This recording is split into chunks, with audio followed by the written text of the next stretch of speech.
Hi, this is Christine Scudder here, wanting to talk with you this time about parent engagement. And like the other topics we've covered in this course, want to make sure that we're doing so within a context.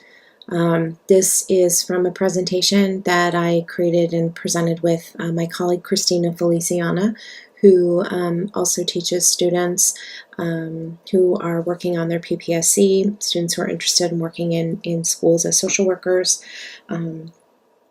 She is a lecturer and also the Title IV project coordinator at UC Berkeley. And we have taught and presented together many times. And this is from a conference presentation we gave for the School Social Work Association in San Diego, where we focused on this topic. And, we picked this image for the start. This is a picture of Mrs. Nettie Hunt, together with her daughter Nikki on the steps of the U.S. Supreme Court in 1954.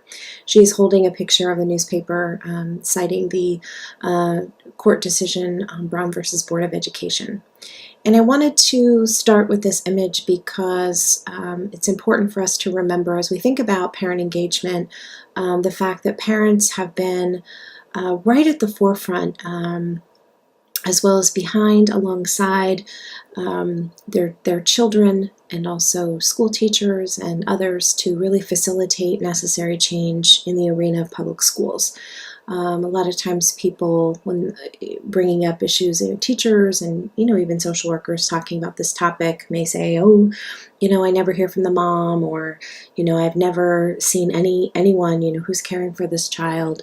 We don't hear from the family, sometimes with a lot of judgment, right? And I think it's important for us to remember both the historical as well as the current day examples of parents who are very much actively a part of their children's lives and education and fighting for the rights of their children. And also, the ways in which historically, our schools have been very disrespectful and outright at times violent towards particularly communities of color. And I think it's important for us to remember that schools have not always been or felt welcoming to all. And that is a legacy that we continue to deal with today, both because of modern day behaviors, examples, policies, as well as historical ones. So I want to definitely hold that as we go forward. I think one of the most powerful examples of that, what I was just talking about, is the Indian boarding schools policies that existed in the United States from the 1800s well into the 1900s. These schools were essentially forced assimilation for Native and Indigenous children who were removed from their families, from their communities. They were stripped of their clothing, of their hair, of their culture. They were forbidden to speak their language. And this notion of, quote, killing the Indian and saving the man. There was this idea that Anglo ways, white ways, were superior. This was completely based on white supremacy and forced learning of English. And so we need to remember this legacy that is very much a part of how schools are understood and as constructs. And as we'll talk about, whether and how schools recognize the resilience of families and communities over many years of oppression that have happened in the schools. I think sometimes people will talk about the ways in which schools are the, quote, great liberator, right? But schools have also been, tools of oppression. And so not only is it important for us in our schools to recognize this history, but also to recognize the strengths and the current acts of resilience and resistance, as well as historical ones. I think the debates about how and whether a student is expected to speak English is certainly something that we'll continue to talk about in future discussions and lectures. The current sociopolitical context is one that is extremely xenophobic, and that's not unique to this moment, but it is certainly heightened at this particular moment. And this push to speak English is rendered against our students and our families. This image is from the Bay Area here in San Francisco. It's a picture of Chinese students in San Francisco who there was a class action lawsuit that actually went all the way to the Supreme Court in the Lau v. Nichols decision in 1974. These students and their parents sued for not having enough resources in the school district to help with low English proficiency. And there were claims that their students' rights were protected under Title VI of the Civil Rights Act because schools should not discriminate against national origin. And it was found that in favor of the students, this was a landmark decision that really looked at paving the way for more comprehensive bilingual education opportunities.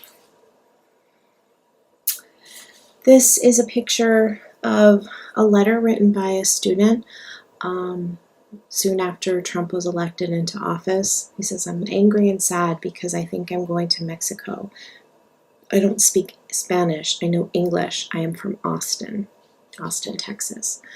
There was a lot of fear that is promulgated following Trump's inauguration, and these concerns have only continued and gotten worse over time as we've had more reports of ICE agents waiting outside of schools, daycare centers, courts, as people are getting custody orders. There's a lot of concern relating to deportation. And we'll talk a little bit more about this as we talk about vulnerable populations in the next lecture. But it's really important to understand that schools don't feel safe, and conflations of police and ICE that have happened across the country are important for us to think about as well. These cuties won a robotics competition. It was a team of all students of color, and they won first place. The majority of the students were Latinx, and parents in the audience screamed, "Build a wall," when they won. This happened 2 years ago, and these are sentiments that are waged against children. Of course, the parents or other caregivers, loved ones in the audience are also hearing this, right, and thinking, how and whether their children feel welcome as all of who they are. These are some images that remind us about push-out. Dr. Monique Morris's book that we've looked at, thinking about factors that push out and criminalize Black girls in particular, targeted for zero tolerance policies, over policing, overcrowded classrooms, and parents feeling like the education is not relevant, is not safe for their children. The ways in which punishments for the same behavior really fail to recognize supports for children who may experience trauma, and the ways in which these can be very gendered expectations can also contribute to the ways in which parents may experience how and whether their children are welcome into schools. These disturbing pieces of paper were put up at a drinking fountain in a public high school in the DC metropolitan area within the last 2 or 3 years. This is just one example. I'm sure there's countless others. It's important to recognize that while, these images are important for us to remember, they are by no means isolated incidents. In fact, they are, parts of much longer and historical as well as modern day current moment ways in which students of color are regularly given the message that they are not welcome in our schools, and that extends to how their parents feel, parents and caregivers feel as to whether or not schools feel like a safe place to be. This is an image of Secretary DeVos. This is actually her first visit to a public school after assuming her role as Secretary of the Department of Education. You see protesters behind her. Black Lives Matter. A lot of concerns that the Trump policies and those promulgated by Betsy DeVos are very much placing students of color in danger, as well as for their physical safety, as well as for their emotional and their educational needs. And as we've talked about before, it's important for us to think about how and whether our schools are spaces that celebrate the ways in which our students are strong, in which we come together in a spirit of protection and care, and making sure that our schools are safe places for our children and for their families. It's important for us to remember, too, the many ways in which parents who may have disabilities and our children who may have disabilities consistently are given the message that there is no access.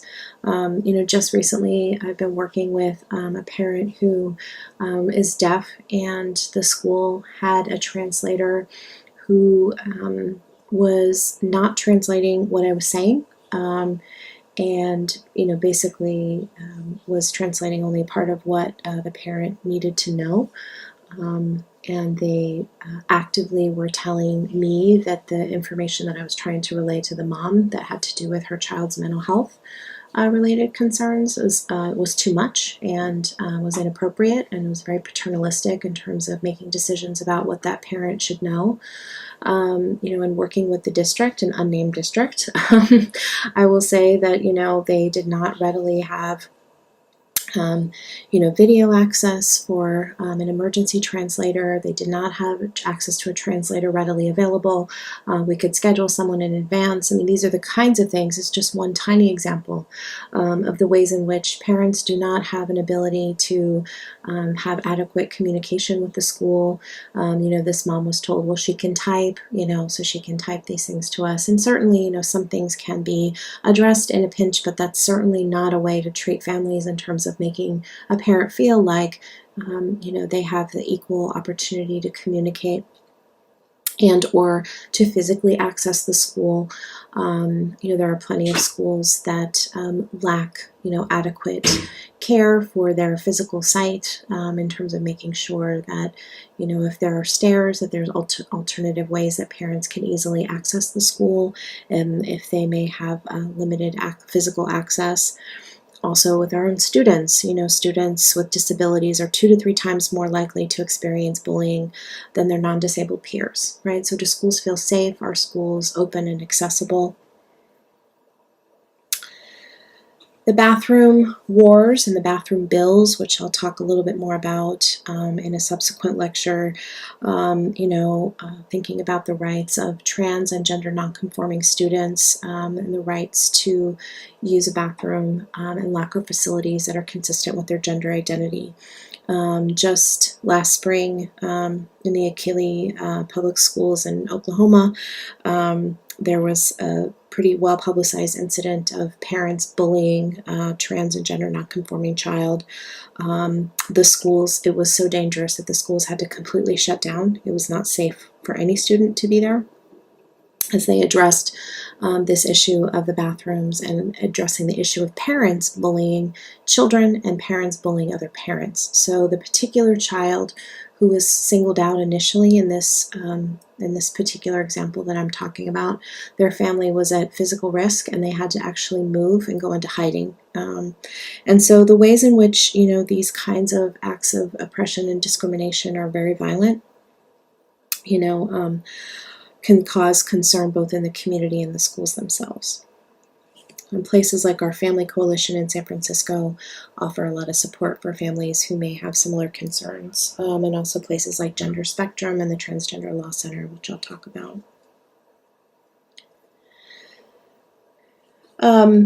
You may have heard about a recent case in San Diego in Southern California, after their school board really took up the issue of anti-Muslim sentiments and bullying for students, Islamophobia, addressing Islamophobia in their school. After reviewing a study that was done by the Muslim-Islamic Relations, which is the largest American Muslim civil rights group in the country, 55% of American Muslim students surveyed stated that they were bullied because of their religion. And this were students in California, and this was at 2 times the national average. And so San Diego said, we have to take action. We need to look at this and work on this. And so They took some actions to do things, including changing their school calendar to be mindful of religious holidays and not just respecting Christian, kind of going around the Christian calendar, but also respecting Muslim holidays and being mindful about that. And parents protested and actually went to court. They felt like it was a violation of church and state. And were fearful that the schools were going, part of the transcripts, if you look at them, parents were concerned that the Quran was going to be used in schools and students were going to be forced to celebrate religious holidays that were not of their own religious background. And the courts found in favor of the school district and said that there was absolutely nothing wrong with the way that they were proceeding. But if we look at the ways in which Islamophobia, it runs rampant in our schools and in our society, we want to really be thoughtful about our students and whether or not their families feel welcome. So, I think as we consider some of these pieces, sometimes there's the conversation again about if parents aren't showing up and if their child is acting out, there's this image that Christina and I found when we were looking for imagery relating to parent engagement. And this idea that if a child acts out, what happens here at school depends on what happens at home, right? So, if parents aren't taking care of business at home, then their behavior is going to be a problem at school. Whose children's behavior is viewed as problematic, whose behavior is reported to parents, what behavior is viewed as problematic. All of this, as we know, can be very racialized and can be fraught with, really enacting legacies of discrimination. So I want to kind of offer a practice example. This is an actual example from, wow, it's moving fast. Hold on. Okay, so this is an actual practice example. And so this is related to a child, an African-American girl named Sasha. Okay, so on October 23rd, here's what happened. Mom visited Sasha's kinder classroom to help with stations, and her daughter cried when she had to rotate away from Mom's station, and Sasha didn't cooperate with the teacher's reading station when she had to move to that one. So when the stations were complete, the teacher told Mom in front of the child that Mom would not be able to return to help in the class if Sasha behaved this way again. Okay, so this is a kindergarten classroom. Little one having trouble leaving her mom in a station at school. 2 weeks later, teacher calls Mom at 9:30 and asks if she fed Sasha breakfast. And Mom assured her that they feed Sasha breakfast every day at about 6:30 a.m. And that Sasha takes the 7 a.m. Bayview bus. It's in San Francisco. So it's possible that she can get hungry again when she's at school, right? She's been up for a while and, it's now 9:30. The teacher said that Sasha lied because Sasha said she hadn't had breakfast. And Mom said the family doesn't mind paying for a second breakfast for the child to eat at school. So let's just think a minute, right? Kind of, the first situation with the stations. Mom comes in to help at a school. Teacher says, hey, if your young child has a hard time transitioning with you in the future, you're not going to be able to come back and help, right? So just kind of think about what kind of message that might send. It should be noted that this was a newer teacher, right? Stations are kind of if you're not familiar with them, they're kind of a higher level skill for older students. So I don't know that this was developmentally appropriate, which is in some ways irrelevant, but, also could speak to kind of Sasha's response here. So Mom was told, hey, we can't work this out. You can't come back and help. And then we have this, did you feed her? And she lied. Right? So the next day, the teacher, Miss L, calls Mom again. And in the afternoon to report that Sasha refused to listen to the teacher's directions during the day, that she stared back at her with defiance, and she wanted to know what Mom could suggest to correct the behavior. Mom said she would consult with her husband to arrange a time to meet with the teacher since it's clear that things aren't working. The teacher discouraged an immediate meeting, saying the parent-teacher conferences were coming up soon, and so she'd start a sticker chart program with Sasha, as she has this system with a number of other children. So for whatever reason, the slides are kind of having a mind of their own today, and they're advancing faster than I wanted them to. But hopefully it's staying still, and you can see right now this particular text. So I want you to just kind of take in the language here.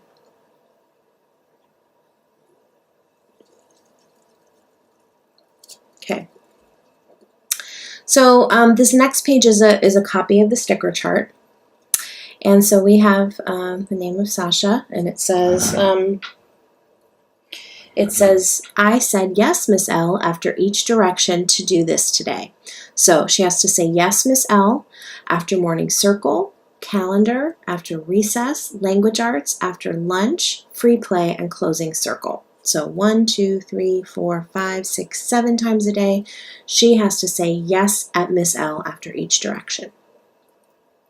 Okay, so this comes home with Sasha.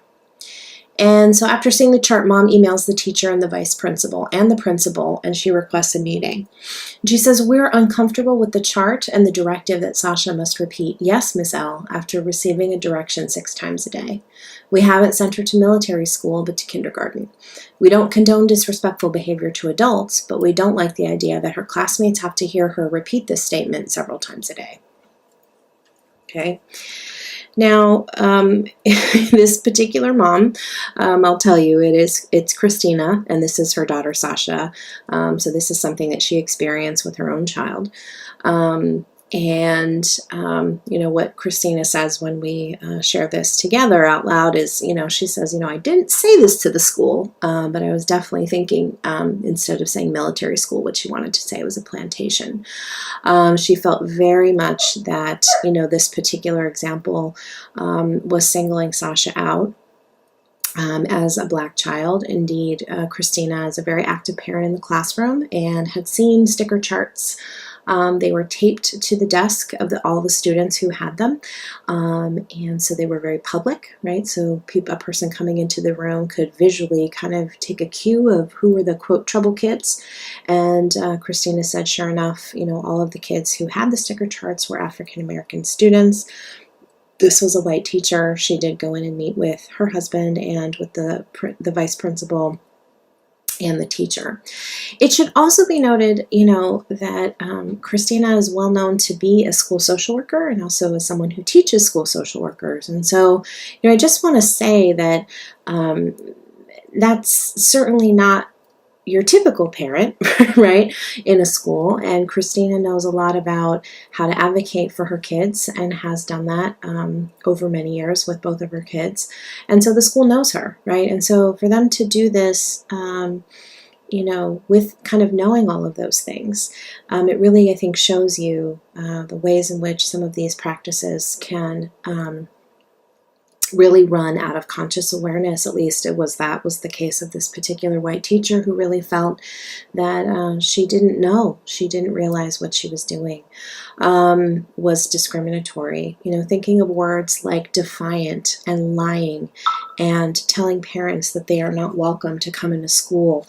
These are all very much, you know, ways in which schools begin the push out of young children of color, and not just young children, but older children as well. And so, you know, after meeting with the teacher, the vice principal, and the principal, you know, they were able to come up with some strategies and plans, including not using the sticker chart in the future. And the teacher was very upset in the meeting, but certainly, you know, Christina was able to make her point, and they stopped using the sticker chart. But again, let's think about, you know, how many kids don't have a parent who has the time or flexibility in their schedule to be able to come into the school and have such a meeting, have such a conversation. So these are some important examples. I think a lot of times when we have these conversations about parent engagement, as I said at the beginning, you know, can lead to really problematic assumptions about, you know, who parents are and what they're about and what motivates them. This is another graphic that Christina and I found when thinking about parent engagement that starts off, you know, at the top two squares are quote supportive parents, that whether active or inactive, and then the lower two are not supportive, right? So ideally, the best kind of active and supportive parent is one that encourages the child and helps with homework. If that's the ideal of a parent who's supportive, this becomes tricky, as we, definitely have parents who work multiple jobs, are not always able to help with homework, may not always understand the homework, may not always speak the language of the child, is taking their classes in schools to help with homework. And so, who does that leave out, right? Could a parent not be active and supportive? And maybe they encourage the child, but they aren't as, involved in the homework side for those reasons. Then kind of looking at the pink square, cares for the well-being of the child but rarely comes to school activities. Again, if we're considering a parent to be non-supportive if they don't come to school activities, again, when are those school activities being held? At what time are they happening? Are we being mindful about parent work schedules, accessibility, those kinds of things? Right? And then there are some other examples where we think about, parents who ignore the child but come if food is provided, right? Which can be very offensive. I definitely have heard this a lot myself as a social worker over the years, ways in which people will talk about parents' behavior. This can be very disrespectful. In terms of thinking about, what families are doing, and also not being very thoughtful about the fact that, some families are really struggling in terms of resources, and that may be a meal that they're able to have that they're not able to have elsewhere, if that happens. And then not supportive and inactive participants are abusive to the child and no communication with the school, right? And in the example that I was just sharing, Christina's example with the school, there was certainly, some kind of allusion to that, right? Did you feed her? Did you feed Sasha today? That can start to get at, are you neglecting your child? We do know that parents of color are disproportionately referred to child welfare for allegations of child abuse or neglect. Of course, I'm not saying that we shouldn't refer families when we do think that there are instances of child abuse and neglect, but I think it's also really important to unpack what assumptions are getting made about people's behavior, the impetus for that behavior, what it means. So those are some problematic assumptions that relate to how we define parent engagement. They're certainly not an exhaustive list either. Those are just some that we found. So I want to conclude with asking you to think about kind of the ways in which the local control accountability plan, or the LCAP, of the 10 priority areas, parental involvement, student engagement, and school climate are all part of those 10 areas, right? That's almost a third of the whole LCAP focuses on these areas. And all of these are kind of intertwined with what we think about when we consider parent engagement. So the LCAP actually requires parental involvement. In order to have that parental involvement, we need to make sure that our schools are places that parents actually want to come into and want to be a part of and feel welcome, that are actually accessible for them to be a part of. And that's part of our work as social workers. For sure, student engagement is also critical, as is school climate. And as I mentioned, of course, these are all interrelated, which we'll continue to come back to. So for a discussion for this week, I want to ask you to please look at an example from the Rooftop Community Relations Policy that is located on B courses.